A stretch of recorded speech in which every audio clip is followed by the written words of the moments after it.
Hi guys, welcome to another video at Retro Bikes Dublin.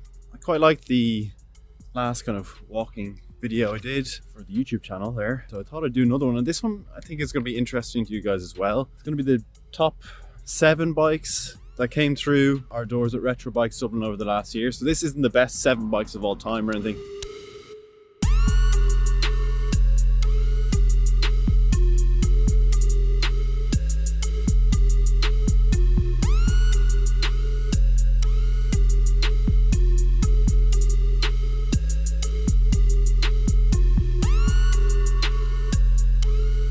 The best 7 bikes that we had come through in our opinion in the last year. So these are bikes that we filmed. We've done a couple hundred videos this year on different motorcycles, so I'll get through them quickly enough not to bore you too much. The first one we had come through, I'll put up pictures and videos of the bike. It was a 2010 Yamaha YZF 125R.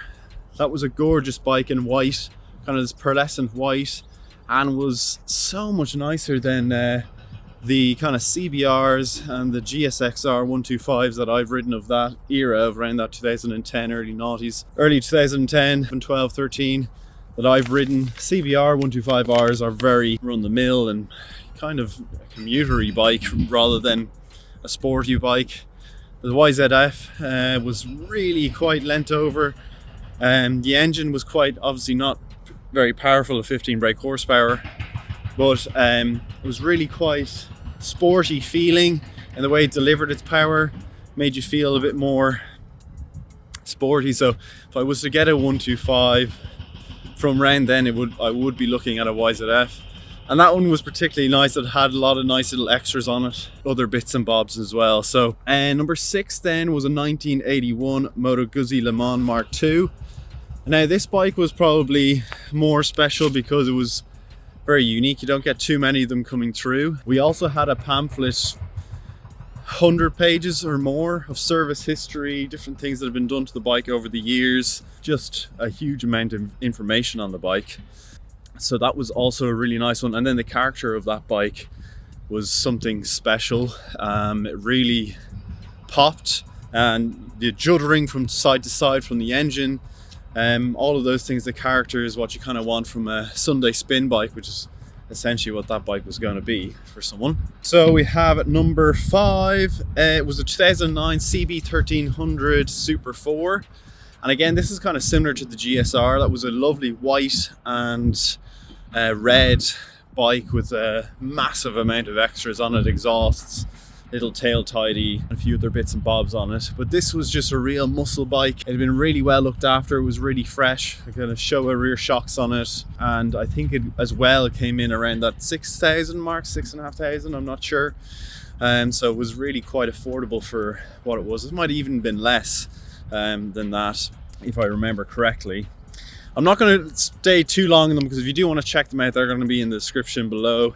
We've done videos on all of them, like I said, so you can check all of them out there. Number 4, we had the 1966 Suzuki S150, and I think this one was really one that went under the radar. Sorry, let me correct everything. One that went under the radar because we had not really an awful lot of interest on that bike, which we were surprised about, because it really was a really fascinating bike.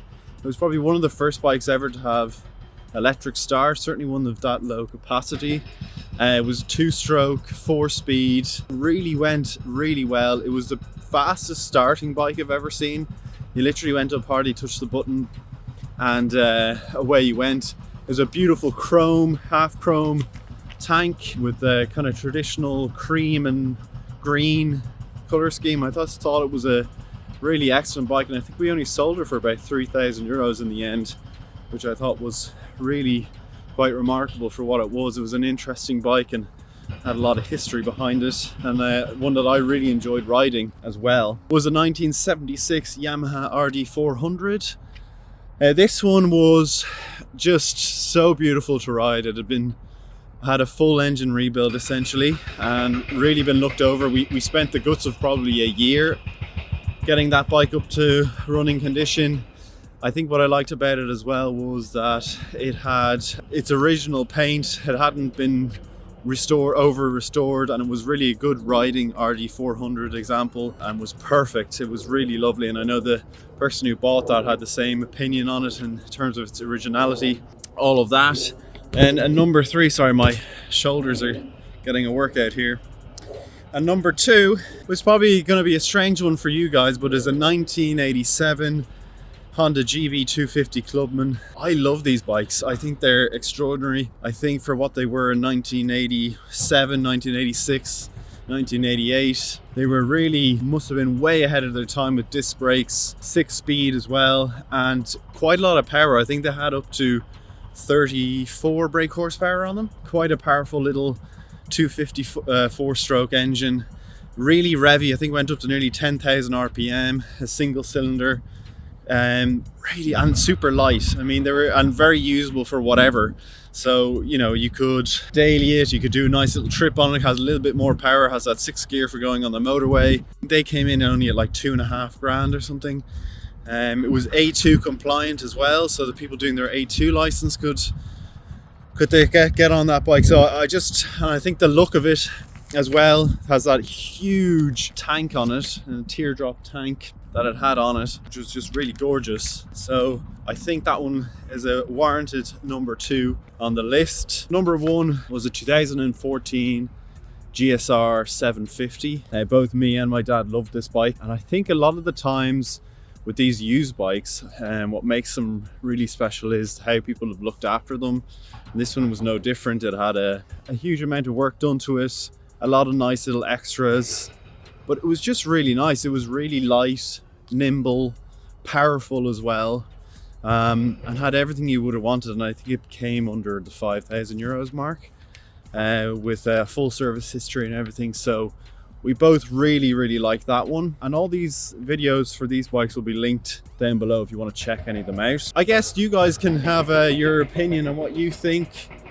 Sorry for the racket in the background. We're dealing with construction here, but you guys can tell us what you think. You know, do you think I'm mad for putting any of these in that list? I think they're just, some of those are really nice bikes. Good roundup of what we did for 2024 at Retro Bikes Dublin. So again, I'd love to hear your opinion in the comment section. If you did like the video, please do leave a like, comment, and finally subscribe.